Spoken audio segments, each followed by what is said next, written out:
Baik, Assalamualaikum warahmatullahi taala wabarakatuh. Okey, harapnya semua pelajar sihat walafiat hendaknya.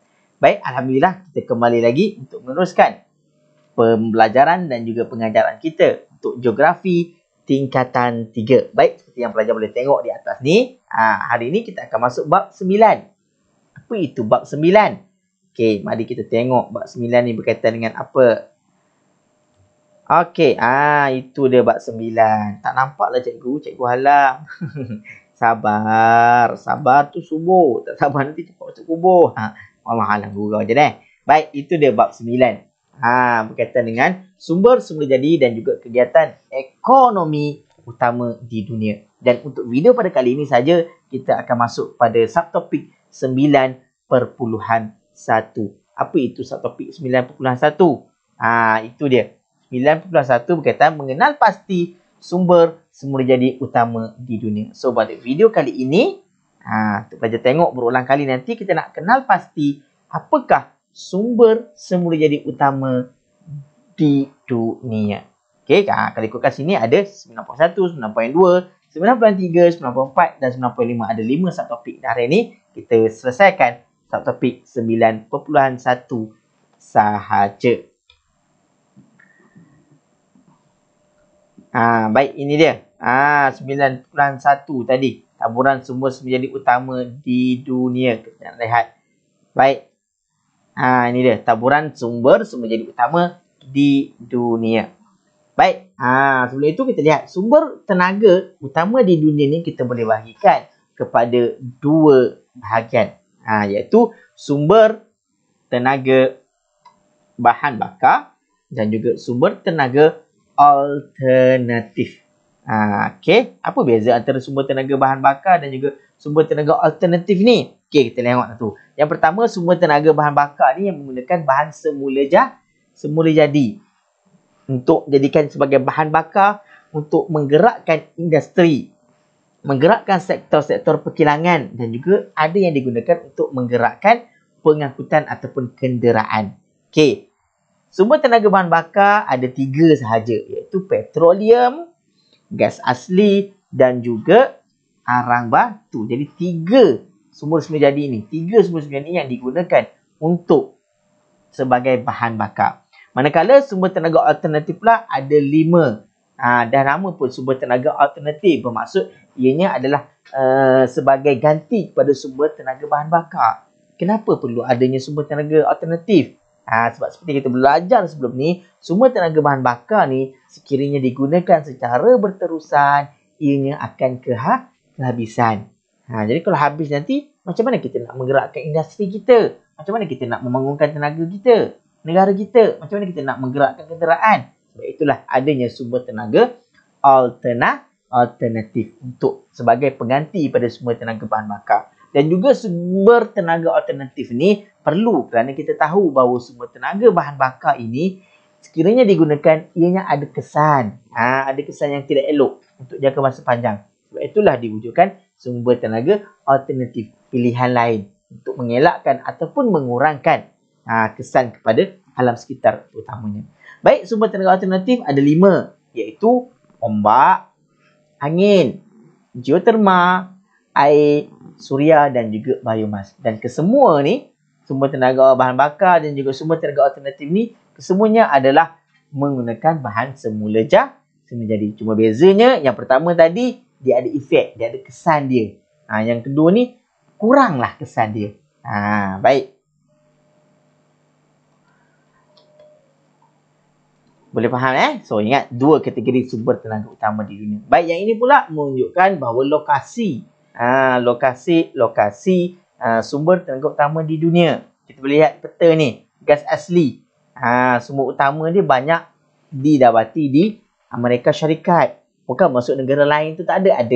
Tapi dunia ni besar. Kalau kita sekarang tengok skor Olimpik kan, berapa banyak buah negara. So, kita ambil yang utama saja. So, gas asli utamanya dikeluarkan oleh negara Amerika Syarikat. Baik, geoterma, negara utama yang mengeluarkan adalah negara Iceland. Manakala Perancis, dia banyak mengeluarkan tenaga ombak. Angin pula dikeluarkan oleh negara Belanda ataupun Netherlands. Arang batu Rusia, air China, suria Jepun ataupun tenaga matahari Jepun, petroleum Arab Saudi dan juga biomas di negara India. Okey, jadi kena pasti lokasi-lokasi ni. Baik. Ini sumber tenaga utama di dunia. Yang pertama terdapat di negara Arab Saudi, petroleum. Yang mana petroleum banyak didapati di negara-negara teluk di Asia Barat yang mempunyai banyak kawasan-kawasan perlumbungan petroleum. Yang mana kegiatan perlumbungan ni menjadi sumber pendapatan yang penting terhadap negara-negara di Asia Barat ni. Kerana mereka, kita tahu Asia Barat ni negara panas, negara kawasan gurun, padang pasir. Okey, jadi dengan adanya petroleum ni lah yang menjadikan sumber utama untuk mereka mendapat pendapatan untuk membangunkan negara mereka. Dan salah sebuahnya adalah negara Arab Saudi. Baik, seterusnya adalah sumber tenaga utama di dunia seterusnya adalah gas asli tadi. Yang mana Amerika Syarikat merupakan antara negara pengeluar dan pengguna utama gas asli di dunia. Yang mana negara Amerika ni adalah negara terawal kat dunia yang melumbung gas asli, iaitu sekitar 1940-an. Dan pada tahun 2016 saja 33% jumlah tenaga di negara Amerika Syarikat dihasilkan dengan menjana sumber gas asli. Sebab tu kalau tengok cerita orang putih tu, kat bawah tanah tu dia ada pipe gas asli. Ada pipe-pipe gas yang disalurkan ke seluruh kawasan di Amerika Syarikat. Baik, seterusnya arang batu. Ini di Rusia.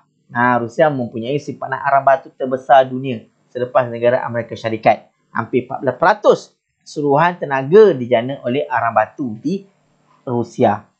Dan negara ni juga adalah negara terbesar yang menggunakan sumber arang batu. Maksudnya negara lain tu dah kurang sikit lah menggunakan. Tapi negara sebab dia ada sumber tu banyak. Jadi dia gunakanlah. Kalau dia ada banyak, tak gunakan, jadi rugilah. Okey. Sebab itulah dia jadi negara terbesar yang menggunakan sumber arang batu. Baik, geoterma di Iceland.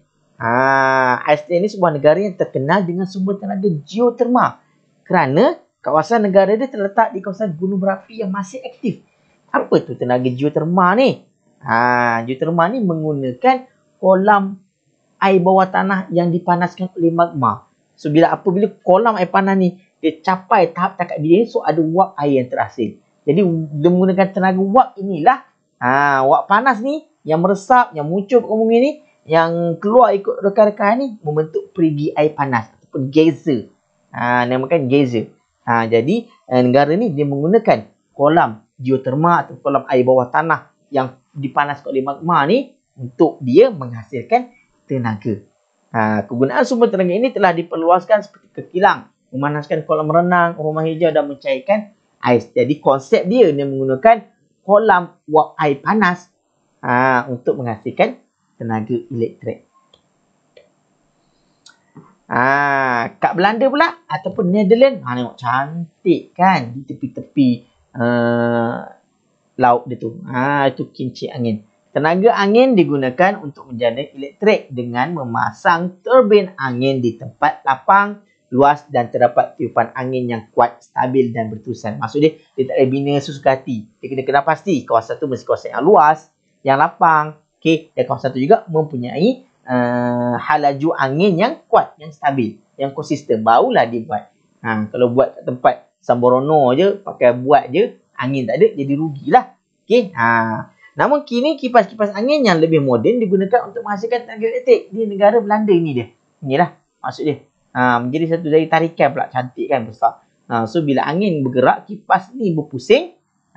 So dia akan menggerakkan turbin di dalam kipas tu dan menghasilkan tenaga elektrik. Konsep dia sama macam wap air tadi. Geoterma tadi. Cuma geoterma dia menggunakan wap air untuk menggerakkan turbin. Bila turbin berpusing laju, terhasillah tenaga elektrik. Ini dia menggunakan tenaga angin.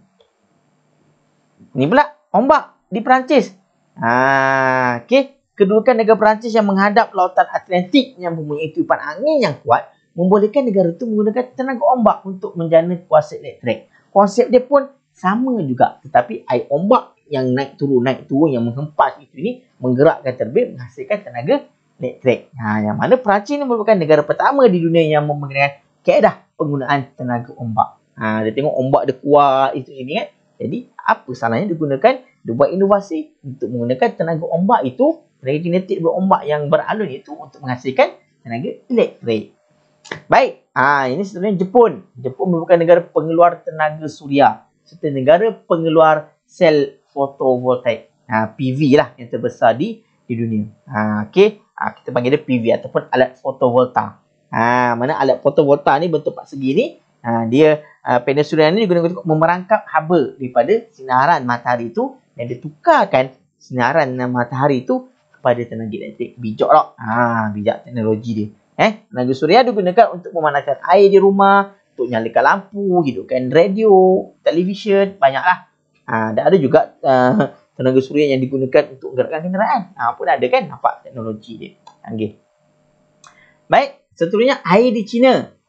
Negara China mempunyai pantai yang panjang yang menggalakkan penggunaan tenaga dari air laut yang pasang surut. Tenaga pasang surut laut itu digunakan oleh negara China untuk membina satu empangan di muara sungai ataupun di teluk. Jadi air pasang surut yang kuat disalurkan untuk memusihkan terbin di empangan bagi penjanaan kuasa elektrik. Pun sama. Tadi ada negara tu kelebihan dia angin. Ni kelebihan dia ada pantai yang kuat, dia ada air pasang surut yang kuat, yang banyak. Jadi digunakan kelebihan tu untuk menghasilkan empangan. Yang mana empangan tu nanti air pada laut ini akan menghasilkan penjanaan kuasa elektrik. Jadi tenaga elektrik yang dihasilkan ini dapat disalurkan untuk kegunaan di rumah, industri, bangunan perniagaan, kawasan pengairan, kawasan sawah padi ke, tanaman digunakan. Jadi menggunakan konsep dengan tenaga air, air pasang surut di negara China tu ditukarkan menjadi tenaga elektrik. Dan yang terakhir adalah biomas di India. Ni unik sikit. Sumber tenaga biomas yang utama adalah daripada sisa pertanian, sisa kayu ataupun sisa peternakan. Okey, jadi tenaga biomas ni digunakan secara meluas di kawasan-kawasan di India, di kawasan perumahan, di negara bandar-bandar besar yang berpenduduk padat seperti Chennai, Delhi dan Mumbai. Mereka menggunakan kayu dan bahan buangan binatang untuk dijadikan bahan bakar. Okey. Tengok ini apa ni? Ini najis haiwan. Tinja. Tinja. Najis haiwan. Tai lembu tu. Dia ambil, dia kumpul-kumpulkan, dia keringkan. Dia buat macam tu. Jadi dia nak buat apa? Dia dia gunakan sebagai bahan bakar untuk jadi inilah masak. Sebab najis lembu ni dia ada gas metana tau dalam dia tu. Belajar sains tahulah. Jadi gas metana ni bila bakar jadi bahan bakar lah. Okay, ini yang kat India lah. Tetapi secara yang modernnya sekarang ni, okay, banyak hasil-hasil sisa pertanian, sisa kayu dan sisa peternakan ini akan dikumpulkan dan dibakar di dalam satu relung yang dipanggil incinerator. So dibakar bahan sisa-sisa ni, dia akan menghasilkan tenaga elektrik dan juga menghasilkan sumber-sumber lain juga seperti biodiesel dan sebagainya. Banyak lagi lah. Okay, ini secara umum tentang biomas. Maksud dia biomas ni menggunakan sisa pertanian, sisa kayu, sisa peternakan untuk menjana tenaga elektrik ataupun digunakan sebagai bahan bakar. Okey, baik. Jadi itulah saja untuk hari ini. Kita belajar tentang sumber tenaga utama di dunia. Baik, jadi ada berapa sumber tenaga utama? Ada 5. Cikgu ulang tadi balik. Ada 5. Apa dia? Yang pertama tadi ada apa? Yang pertama, ingat tak ingat? Ada air, ada ombak, ada angin, ada suria. Yang terakhir sekali adalah biomas. Baik, insyaAllah semoga kita berjumpa lagi di kelas ataupun video pengajaran yang seterusnya berkaitan dengan geografi. Okey, pada yang mungkin kali pertama, yang baru, cikgu mintalah untuk sama-sama subscribe, like ataupun tinggalkan komen-komen yang positif ke yang negatif ke, boleh tinggalkan komen, tak ada masalah. Untuk tambah baik video pengajaran pada kelas ataupun sesi pengajaran yang akan datang. Baik, itu saja untuk hari ini. Semoga pelajar mendapat sedikit ilmu dan juga pencerahan berkaitan dengan sumber tenaga utama di dunia. Assalamualaikum warahmatullahi taala wabarakatuh.